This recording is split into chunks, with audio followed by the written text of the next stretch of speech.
கடந்த நாட்கள்ல நாம வெள்ளிக்கிழமை தியானிச்சிருந்தோம் எபேசியருக்கு எழுதின நிருபம் 2ஆம் அதிகாரத்துல நம்ம ஆண்டவர் எப்படி நடத்தினார் என்று, விசுவாசம், நம்பிக்கை, பயம் வேண்டாம் என்று சொல்லி நம்ம பார்த்து, இரக்கத்தில் மிகுதி உள்ளவர் என்று சொல்லி நாம கடந்த நாட்கள்ல பார்த்தோம்.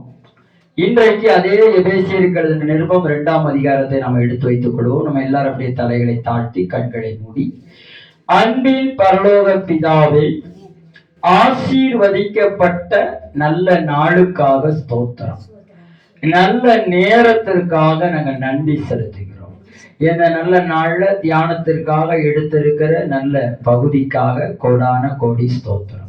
இயேசுவின் மூலம் ஜெபிக்கிறோம் ஜீவனுள்ள நல்ல பிதாவே, ஆமென், ஆமென், ஆமென். அல்லேலூயா. இங்கே நாம பார்க்கிறோம் 11வது வசனத்துல இருந்து நம்ம பார்க்க போறோம். கிறிஸ்துவில் ஒன்றாகுதல். என்னாகுதல்? கிறிஸ்து இறந்த பிறகு நமக்கு ஒரு வாழ்வுன்னு போன வாரம் பார்த்தோம். இந்த வாரம் கிறிஸ்துவில் ஒன்றாகுதல். சொல்லுங்க, கிறிஸ்துவில் ஒன்றாகுதல். ஆமென். நீங்கள் யூதர் அல்லாதவர்களாய் பிறந்தீர்கள். நம்மளை பார்த்து வேதம் என்ன சொல்லுதுன்னா, நீங்க எல்லாம் யூதர்கள் அல்லாதவர்களா பிறந்துட்டீங்க, அதனால கிறிஸ்து உங்களை யூதராய் மாத்துக்கிறார். நான் இன்னைக்கு சொன்ன பாத்தீங்களா, காலையில என்ன சொன்னேன்? யூதா யாக்கோபிடத்துல பெஞ்சமினுக்காக பரிந்து பேசி மொத்த இஸ்ரவேலும் சாகாதபடிக்கு, பஞ்சத்துல காக்கும்படிக்கு பரிந்துரை பண்ணினான். திரும்ப இங்க வந்த பிறகு பெஞ்சமின் திருடன் என்ற ஒரு பட்டம் சுட்டப்பட்டு யோசேப்பினால் தன் பக்கமாய் வசப்படுத்தப்பட்டு சிறைப்படுத்தும் பொழுது, யூதா அங்கேயும் போய் யோசேப்பிடத்துல என்ன சொல்றான்? இவன் அங்கு செல்லவில்லை என்றால் என் தகப்பனுடைய உயிரே இதுதான், ஆகவே இவனை விட்டுவிடும் என்று சொல்லி இவனுக்கு பதிலாக நான் இருக்கிறேன் என்று சொல்லி பரிந்துரை பேசி யூதா அங்கே என்ன பண்ணினானா? ஆமென், தன் ஜீவனை கொடுப்பதுக்கு ஆயத்தமானான். ஆனா கிறிஸ்து நமக்காக ஜீவனை கொடுத்து புது வாழ்க்கையை ஏற்படுத்தினார். அவர் யார் என்றால், யூத கோத்திரத்துல பிறந்து யூத ராஜசிங்கமாய் இருந்து பிதாவின் வலது பாசத்திலே நமக்காக இயேசு கிறிஸ்து இன்னைக்கும் நிஜமாக பரிந்து பேசி நமக்காக மன்றாடி கொண்டிருக்கிற அந்த இயேசு கிறிஸ்து தான் இயேசுவில் ஒன்றாகுதல். அல்லேலூயா. சத்தியத்தை அறியுங்கள், சத்தியம் உங்களை விடுதலையாக்கும். யூதா, பெஞ்சமின், யோசேப்பு நிழல், இயேசு பிதா, பரிசுத்த ஆவியானவர் நிஜம். இந்த நிஜத்தை குறித்துதான் புதிய உடன்படிக்கை சபை சாராம்சம் பேசப்படுகிறது. அல்லேலூயா. சரி, நாம் வேதத்துக்கு நம்முடைய கண்களை திருப்போம். நீங்கள் யூதர்கள் அல்லாதவர்களாய் பிறந்தீர்கள். உங்களை யூதர்கள் விருத்த சேதனம் செய்தவர்களாய் என்று அழைத்தார்கள். அவர்கள் தங்களை விருத்த சேதனம் செய்தார்கள் என்று அழைத்துக் கொள்கிறார்கள். அதாவது யூதர்கள் எப்படி அழைக்கிறார்கள்? இவர்கள் விருத்த சேதனம் இல்லாதவர்கள் என்று அழைக்கிறார்கள் நம்மை. அவர்களோ விருத்த சேதனம் பண்ணினவர்கள் என்று அழைக்கிறார்கள் என்று வேதம் சொல்லுகிறது. பாருங்கள், என்று அழைக்கிறார்கள். இந்த விருத்த சேதனம் என்பது யூதர்கள் தங்கள் சரீரத்தில் செய்து கொள்ளும் ஏதோ ஒன்றுதான். கடந்த காலத்தில் கிறிஸ்து இல்லாமல் நீங்கள் இருந்தீர்கள் என்பதை நினைவு கூறுகிறார்கள். நீங்கள் இஸ்ரவேலின் மக்கள் அல்ல, தேவன் தம் மக்களுக்கு செய்து கொடுத்த ஒப்பந்தத்தில் உங்களுக்கு எவ்வித பங்கும் இல்லை. நல்லா தெரிஞ்சுக்கிடணும். தேவன் தம் மக்களுக்கு, எபிரேயர்களுக்கு என்று, யூதர்களுக்கு என்று ஒரு பங்கு கொடுத்திருந்தாரு. அந்த பங்கு தான் என்ன? உடன்படிக்கை. அந்த பங்கு தான் என்ன? வாக்கு தத்துவம். அந்த பங்கு தான் சுதந்திரவாளிகள் என்று சொல்லி இஸ்ரவேலர்களை உயர்த்தி வைத்திருந்தார் இந்த உலகத்துல. அவர்களுக்கு மட்டும்தான் தேவன் தரிசனமாவார். அவர்களுக்கு மட்டும்தான் மன்னாவை கொடுப்பார், அவர்களுக்கு மட்டும்தான் செங்கடலை படைப்பார், அவர்களுக்கு மட்டும்தான் யோர்தான குவியல் குவியல் நிற்பார், அவர்களுக்கு மட்டும்தான் என்ன பண்ணி கொடுத்தாராம், அந்த எரிகோ மதில்களை தவடி புடியாக்கினார். அவர்களுக்கு மட்டும்தான் காடைகளால் அவர்களை என்ன பண்ணார், நிரப்பினார். அவர்களுக்கு மட்டும்தான் மாறாவின் தண்ணீரை மதுரமாக்கி கொடுத்தார். இப்படி எல்லாம் பல விதத்துல தேவன் அவர்களுக்கு இப்படியா செய்து கொடுத்தனாலதான் அவங்களை என்ன பண்ணுகிறது, யூத மார்க்கத்தாரை இஸ்ரவேலர்களை ஹைலைட்டா காமிச்சது. அதனாலதான் அவங்க நாங்கள்லாம் விருத்த சேதனம் பண்ணப்பட்டவர்கள், அதனால எங்களுக்கு விருத்த சேதனம் பண்ணப்பட்டனால எங்களுக்கு என்னதான் இருக்கும், பவர் அதிகம் அப்படின்னு சொல்லி அப்படியே தான். அதெல்லாம் பார்த்துதான் பிதா இயேசுவை இங்க அனுப்பி உங்களையும் என்னையும் தேவன் இல்லாதவர்களாய் இருந்த நம்மை, விருத்த சேதனத்துக்கு இல்லாத நம்மை, பங்குகளுக்கு ஆசீர்வாதத்திற்கு வாக்குத்தத்தத்துக்கு பங்கு இல்லாதவர்கள் நம்மை கிறிஸ்துவில் ஒன்றாக்குதலை குறித்து இங்க வேதம் சொல்லுகிறது. அல்லேலூயா. என்னத்தை சொல்லுகிறது, கிறிஸ்துவில் ஒன்றாக்குதல். வாசிக்கலாம். கடந்த காலத்தில் கிறிஸ்து இல்லாமல் நீங்கள் இருந்தீர்கள் என்பதை நினைவு கூறுகிறார்கள். நீங்கள் இஸ்ரவேலின் மக்கள் அல்ல, தேவன் தம் மக்களுக்கு செய்து கொடுத்த ஒப்பந்தத்தில் உங்களுக்கு எவ்வித பங்கும் இல்லை. உங்களுக்கு தேவனை பற்றி தெரியாது, அவர் மீது நம்பிக்கை இல்லை. ஆம், ஒருமுறை தேவனை விட்டு வெகு தொலைவில் நீங்கள் இருந்தீர்கள். ஆனால் இப்பொழுதோ தேவனோடு நெருக்கமாக இருக்கிறீர்கள். கிறிஸ்துவின் இரத்தமே உங்களை தேவனின் அருகில் கொண்டு வந்தது.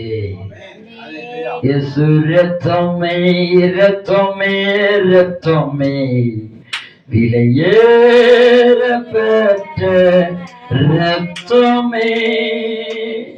இயேசு இரத்தம் உங்களையும் என்னையும் பிதாவிடத்திலே அருகாமையிலே கொண்டு வந்தது என்பதை இந்த வேதம் நமக்கு படிப்பித்து கொடுக்கிறது. இதான் புதிய உடன்படிக்கையின் சாராம்சம். நீங்கள் எதினால் ஒட்டப்பட்டீர்கள்? இயேசு கிறிஸ்துவனுடைய இரத்தமே உங்களை அருகில் கொண்டு வந்தது. இயேசு கிறிஸ்துவின் இரத்தம் உங்களை கழுவப்பட்டு இருக்கிறது. இயேசு கிறிஸ்துவின் இரத்தம் உங்களை சுத்திகரித்து இருக்கிறது. இயேசு கிறிஸ்து இரத்தம் உங்கள் மாசுகளை, உங்கள் அழுக்குகளை துடைத்திருக்கிறது. உங்கள் அக்கிரமங்களை துடைத்திருக்கிறது. உங்கள் வியாதிகளை துடைத்திருக்கிறது. உங்கள் வறுமைகளை துடைத்திருக்கிறது. உங்கள் பலவீனங்களை துடைத்திருக்கிறது. இயேசு கிறிஸ்துவின் இரத்தம் உங்களை பாவியிலிருந்து இரட்சகனாய் மாற்றிவிட்டது. அல்லேலூயா. இயேசு கிறிஸ்துவின் இரத்தம் எப்படி மாத்திட்டு, இரட்சகன். இயேசு இரட்சகர் பெயரை சொன்னால் எதுவும் நடக்குமே. அவர் கலந்து விட்டால் எல்லாம் நடக்குமே, எல்லாம் நடக்குமே. இயேசு கிறிஸ்து பெயரை சொன்னால் எதுவும் நடக்குமே. அவர் இதயத்தோடு கலந்து விட்டால் எல்லாம் நடக்குமே. ஐயா, எல்லாம் நடக்குமே. அம்மா, எல்லாம் நடக்குமே. அக்கா, எல்லாம் நடக்குமே. தங்கச்சி, எல்லாம் நடக்குமே. அப்போ இயேசு கிறிஸ்துவின் இரத்தம் நமக்குள்ள கலந்தனால நீங்களும் இரட்சகனாய் மாறிட்டீங்க. அவருடைய பிள்ளைகள். யோவான் சுவிசேஷம் 1ஆம் அதிகாரத்துல 12வது வசனம் சொல்றது கூட, அவரை எத்தனை பேர் விசுவாசிக்கிறார்களோ அத்தனை பேரும் அவருடைய பிள்ளைகள் என்பதை மறந்துடாதீங்க. அப்ப நீங்க இரட்சகனாய் மாறிட்டீங்களா? நீங்கள் இரட்சகராய் மாறிட்டீங்களா? இயேசுவின் ரத்தம் உங்களை என்னாக்கிட்டு கழுவி, அவர் ரத்தம் நமக்குள்ள வந்து விசுவாசிச்சீங்கன்னா அவர் பிள்ளை. அடிப்படை என்னன்னா விசுவாசம். நான் இயேசுவின் பிள்ளை, எனக்கு என்ன கவலை? ஆமென். அப்ப இவைகளை நீங்கள் செய்ய வேண்டும். அல்லேலூயா. பாருங்கள், இங்கே சொல்லப்பட்டிருக்கிறது, நாம் இயேசு கிறிஸ்துவினுடைய இரத்தத்தினாலே என்னாக்கப்பட்டோமா? கழுவப்பட்டோம். ஆமென். நாம் தேவனோடு அவரோடு கூட நம்ம இருக்கும்படி கிறிஸ்து என்ன பண்ணியிருக்கிறாரு? நமக்கு கிறிஸ்துவின் ரத்தமே உங்களை தேவனின் அருகில் கொண்டு வந்தது. இப்பொழுது கிறிஸ்துவால் நமக்கு சமாதானம் கிடைத்தது. கிறிஸ்து யூதர்களையும் யூதர் அல்லாதவர்களையும் ஒரே மக்களாக்கினார். இவர்களுக்கு இடையில் ஒரு செவரு இருப்பது பல. அது என்னவா இருந்துச்சு? பாலம் பிரிக்கப்பட்டிருந்தது. ஒருவரையும் ஒருவர் வெறுத்தனர். கிறிஸ்து தமது சரீரத்தை கொடுத்து பகை என்னும் சுவரை உடைத்தார். அல்லேலூயா. கிறிஸ்து என்னத்தை உடைச்சாரு? சரீரத்தை கொடுத்து. பாலம் உடைஞ்சு கிடந்த பாலத்துக்கு நடுவுல இயேசு படுத்து, இந்த பாலத்துல நீங்க நடந்து போய் செவுரை உடைச்சி அந்த பாலத்துக்கு போக யூதர்களுக்கு கொடுக்கப்பட்ட வாக்கு தத்தங்களை, இஸ்ரவேலர்களுக்கு கொடுக்கப்பட்ட வாக்கு தத்தங்களை, காணியாட்சிகளுக்கு புறம்பாயிருந்த உங்களை, தேவன் அற்றவர்களாய் இருந்த உங்களை கிறிஸ்து தேவன் உள்ளவர்கள் என்று, தம்முடைய பிள்ளைகள் என்று உங்களுக்காக பாலமாய் அமைக்கப்பட்டவர் தான் கிறிஸ்து. கிறிஸ்துவை விசுவாசிக்க விசுவாசிக்க விசுவாசிக்க பாலம் பலமாகிறது. அல்லேலூயா. வாக்குத்தத்தம் உங்களுக்குரியதாய் மாறுகிறது. ஆசீர்வாதம் உங்களுக்குரியதாய் மாறுகிறது. உடன்படிக்கை உங்களுக்குரியதாய் மாறுகிறது. நமக்குரியதாய் மாறுகிறது. அல்லேலூயா. அவர் சுவரை என்ன பண்ணாரா?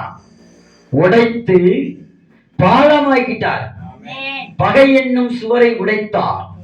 யூதர்களின் சட்டங்கள், ஏராளமான கட்டளைகளை, விதிகளை உடைய, ஆனால் கிறிஸ்து அச்சட்டத்தை ஒரு முடிவுக்கு கொண்டு வந்தார். யூதர் அல்லாதவர் என்னும் இந்த இரு பிரிவினர்களையும் ஒன்றாக்குவது அவர் நோக்கம். அல்லேலூயா. யூதர் என்று பிரிவுகளை ஒன்றாக்கினார். இயேசு ஒன்றாக்கினதுக்கு காரணம் என்னன்னா, இந்த உலகத்துல 800 கோடி மக்களும் இயேசுவுக்கு நடுவில் ஒன்றானவர்கள். ஒரு பாட்டு பாடியிருக்கான் பழைய காலத்துல. ஒன்றே தெய்வம் என்று சொல்லுவோம், ஒருவனே தேவன் என்று தொழுவோம். அல்லேலூயா.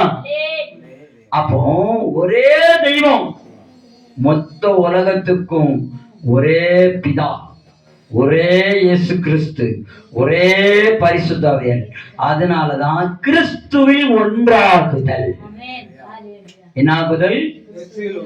ஆமா, ஒரே நாடு, ஒரே ஜனம், அத மாதிரி ஒரே மக்கள், ஒரே உலகம், கிறிஸ்துவின் ஒரே தெய்வம்.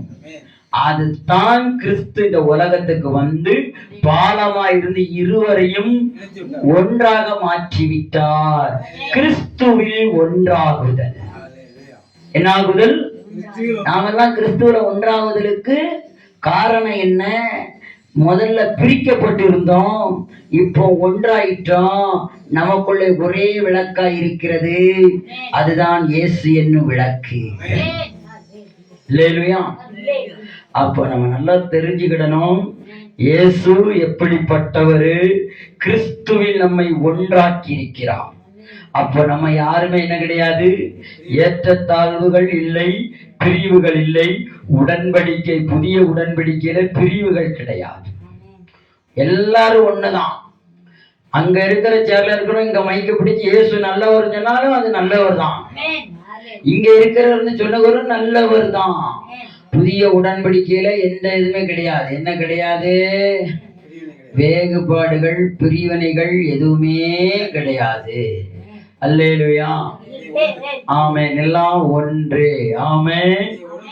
யூதர்களின் சட்டங்களை, ஏராளமான கட்டளைகளையும் விதிகளையும் உடைய, ஆனால் கிறிஸ்து சட்டத்தை ஒரு முடிவுக்கு கொண்டு வந்தார். யூதர் அல்லாதவர்களையும் இந்த ஒரே பிரிவுகளையும் ஒன்றாக்குவதற்கு அவர் நோக்கம். இதை அவர் சிலுவையில் இறந்ததின் மூலம் செய்து சமாதானத்தை கொண்டு வந்தார். இரு பிரிவுகளுக்கு இடையே இருந்து பகையை சிலுவையின் மூலமாய் முடிவடச் செய்தார். தேவன் பகையை சிலுவையில முடிச்சிட்டாரு. இனி முடிக்கணும்னு இல்ல, இயேசு சிலுவையில் எல்லாவற்றையும் முடித்துட்டார். நம்முடைய புதிய உடன்படிக்கையின் சபையின் பிரசங்கம் இயேசு சிலுவையில் டன் முடித்து விட்டார். இனிதான் முடிக்கணும் இல்ல, எல்லாத்தையும் முடிச்சிட்டாரு என்கிற நம்பிக்கையோடு நாம் வாழ்வோம். கிறிஸ்துவில் நாம் ஒன்றாய் இணைவோம். கிறிஸ்துவோடு கூட நாம் பயணிப்போம். நீங்கள் யூதர்கள் என்றும் இல்லை, கிரேக்கர்கள் என்றும் இல்லை, ஆண் என்றும் இல்லை, பெண் என்றும் இல்லை, எல்லோரும் கிறிஸ்துவுக்குள் ஒருவர். ஒன்றே குலம், ஒருவரே தெய்வம், கிறிஸ்துவே தெய்வம்.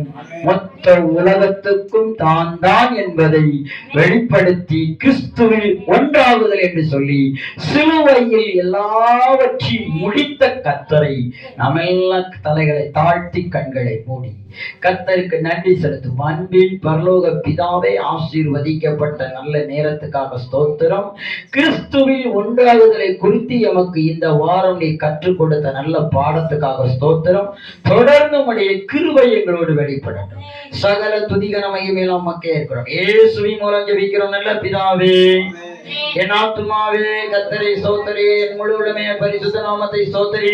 என் ஆத்துமாவே கர்த்தரை ஸ்தோத்திரி, அவர் செய்த சகல உபகாரங்களை மறவாதே. ஆமென்.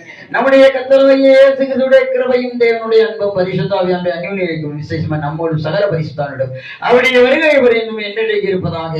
ஆமென், ஆமென், ஆமென்.